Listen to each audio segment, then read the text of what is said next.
Bismillahirrahmanirrahim. Assalamualaikum warahmatullahi wabarakatuh. Pada kesempatan kali ini nama saya Mas Ruhin, kelas PAI 3C, NIM 212511017 akan menjabarkan terkait rukun-rukun wudu. Di mana rukun-rukun wudu adalah salah satu syarat sahnya seorang bila berwudu. Bila wudunya sah, otomatis maka ibadahnya akan juga sah. Dalam hal ini, wudu merupakan suatu yang dapat menghilangkan hadas kecil.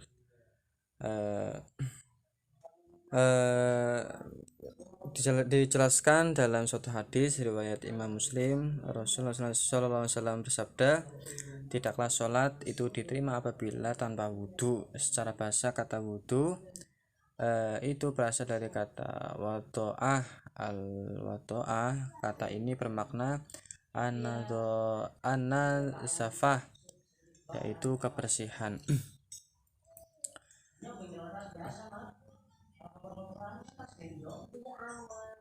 Di sini ada beberapa hal, beberapa rukun yang dalam hal ini merupakan rukun-rukun wudu. Di mana rukun-rukun wudu itu, kita kembali lagi, merupakan syarat sahnya seorang berwudu gitu.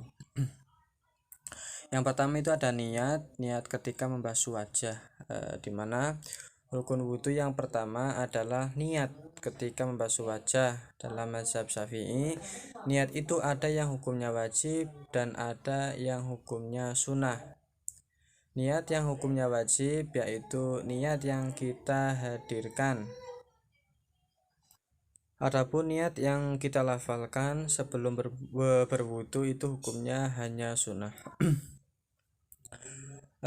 Dalam prakteknya, yaitu ketika kita niat berwudu itu sunnahnya di saat kita sedang membasuh wajah. Berarti ketika kita sedang membasuh wajah, hati kita atau lisan kita sebisa mungkin berniat, niatnya itu nawaitul wudu'a li rafil hadasil ashori fardulillahi ta'ala. Itu di saat kita ketika sedang membasuh wajah.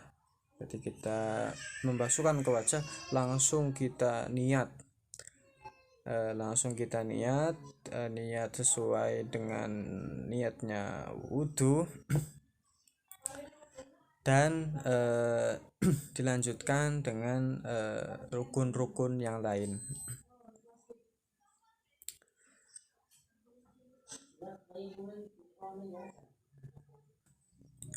Dilanjutkan membasuh wajah. Di sini batasan wajah adalah bagian atas kening, tempat tumbuhnya rambut sampai bagian dagu. Bagian yang punya jenggot tipis wajib meratakan air ke bagian luar dan dalam jenggot. Namun jika jenggotnya lebat, maka cukup bagian luarnya saja yang terkena air. Kemudian dari bagian telinga kanan sampai telinga kiri, semua yang disebutkan ini harus terkena basuhan air. Dalilnya adalah firman Allah Subhanahu wa taala, ya ayyuhalladzina amanu idza kumtum ila sholati faghsilu wujuhakum wa aydiyakum ilal marafiqi wamsahu biru'usikum wa arjulakum ilal ka'bain. Yang artinya, hai orang-orang yang beriman, apabila kamu hendak mengerjakan sholat, maka basuhlah wajahmu dan tanganmu sampai dengan siku, dan usaplah kepalamu dan basuhlah kakimu sampai kedua mata kaki. Quran surat Al-Maidah. Berarti di sini dalam hal membasuh wajah itu ada batas-batasannya, dan seandainya yang terkena satu rambut pun itu sudah dikatakan sah dalam rukun wudhu, yaitu membasuh wajah.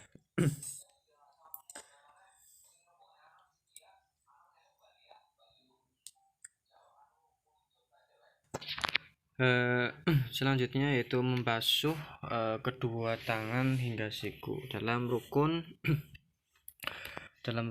wudhu ini kita ketahui tidak ada aturan secara khusus membasuhnya, boleh dari ujung jari kemudian ke arah siku atau juga sebaliknya dari siku menuju ujung jari tangan. Yang terpenting adalah meratakan air pada kedua tangan. Kita bagusnya kita lebihkan saja basuhan itu ke atas siku, biar tidak ada yang terlewatkan. Takutnya kalau seorang yang cuma pas batasnya, biasanya malah tidak melewati batas siku tersebut. Dalam membasuh kedua tangan hingga siku ada dalil Al-Quran, yaitu dalilnya ya ayyuhalladzina amanu idza qumtum ila sholati faghsilu wujuhakum wa aydiyakum ilal marafiqi wamsahu bi ru'usikum wa arjulakum ilal ka'bain. Hai orang-orang yang beriman, apabila kamu hendak mengerjakan sholat, maka basuhlah wajahmu dan tanganmu sampai dengan siku, dan usaplah kepalamu dan basuhlah kakimu sampai kedua mata kaki. Jadi sudah jelas dalam Quran surat Al-Maidah ayat 6 bahwa semua basuhan itu harus merata. Selanjutnya yaitu rukun wudhu yang selanjutnya yaitu adalah mengusap sebagian kepala. Rukun wudhu yang keempat adalah mengusap sebagian kepala. Dalilnya juga sama di Quran surat Al-Maidah ayat 6 yang tadi para ulama Syafi'iyah membolehkan usapan sebagian kepala walaupun hanya beberapa rambut saja yang kena usapan, tidak harus semua kepala diusap semua. Berarti di sini seandainya terkena beberapa helai rambut seseorang, maka sudah dikatakan boleh atau sah dalam wudhunya gitu. Adapun dalilnya dalam hadis sahih riwayat Imam Muslim, yaitu dari sahabat Al-Mughirah bin Syu'bah radhiyallahu anhu, sungguhnya Rasulullah SAW berwudu dan mengusap ubun-ubunnya saja dan imamahnya. Hadis riwayat Muslim. Berarti di sini menunjukkan bahwa Nabi Muhammad SAW hanya mengusap bagian depan kepala saja, yaitu ubun-ubunnya. Beliau tidak mengusap seluruh kepalanya, yang artinya mengusap sebagian kepala sudah mencukupi. Adapun hadis sahih yang menyatakan hadis yang menyebutkan Nabi Muhammad SAW berwudu dengan mengusap seluruh kepala dari depan ke belakang, itu dimaknai oleh mazhab Syafi'i sebagai kesunahan dalam berwudu. Jadi yang wajib cukup mengusap sebagian kepala saja, sudah sah wudunya sebagaimana Nabi Muhammad SAW pernah melakukannya. Berarti di sini dikatakan sunnah kalau semuanya kita basuh hingga ujung hingga akhir gitu. Yang selanjutnya yaitu membasuh kedua kaki hingga mata kaki. Rukun wudhu yang kelima adalah membasuh kedua kaki sampai mata kaki. Dalilnya adalah firman Allah yang berbunyi, "Hai orang-orang yang beriman, apabila kamu hendak mengerjakan sholat, maka basuhlah wajahmu dan tanganmu sampai dengan siku, dan usaplah kepalamu dan basuhlah kakimu sampai kedua mata kaki."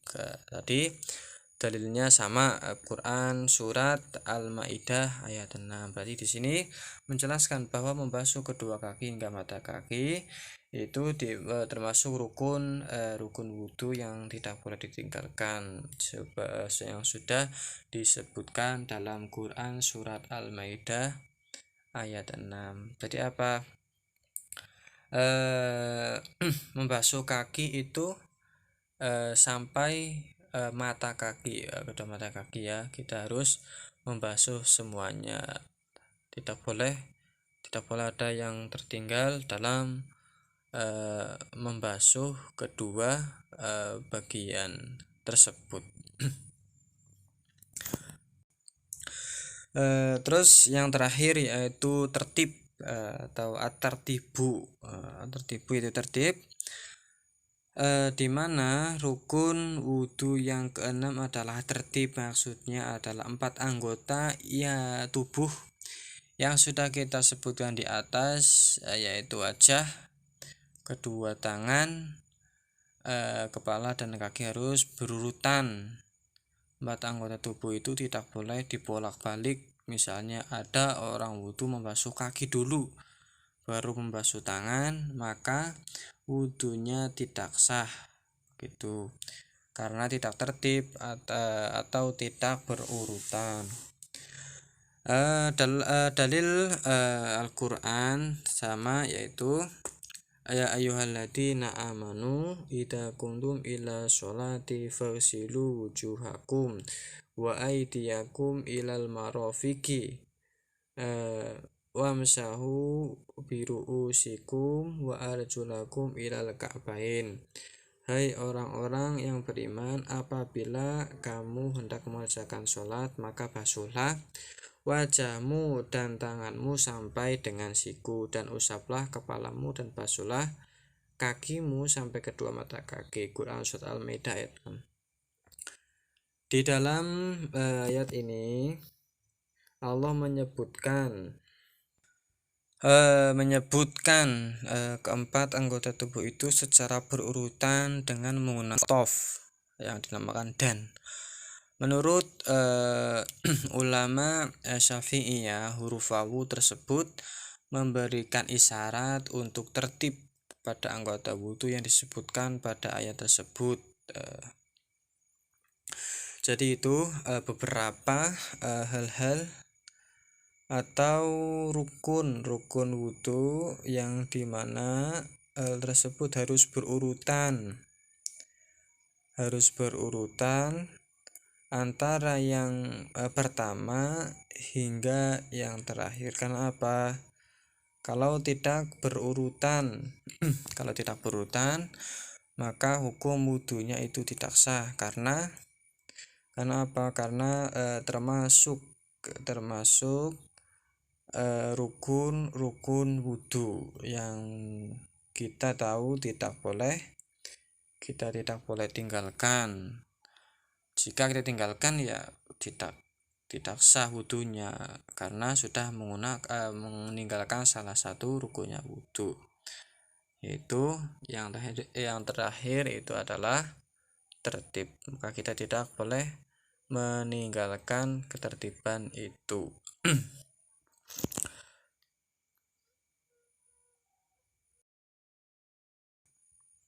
Terima kasih. Mungkin itu beberapa penjelasan terkait beberapa hal-hal atau rukun wudhu.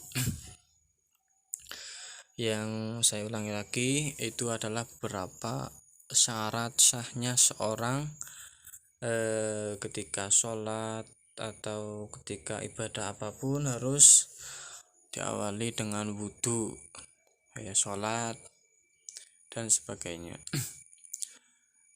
Kalau kita meninggalkan salah satu rukunnya wudhu, ya tidak sah dan akan berimbas kepada ibadah kita yang mungkin bisa dikatakan tidak sah juga. Mungkin itu yang dapat saya sampaikan, kurang lebihnya mohon maaf. Wabillahi taufiq wal hidayah. Wassalamualaikum warahmatullahi wabarakatuh. Semoga bermanfaat. Terima kasih.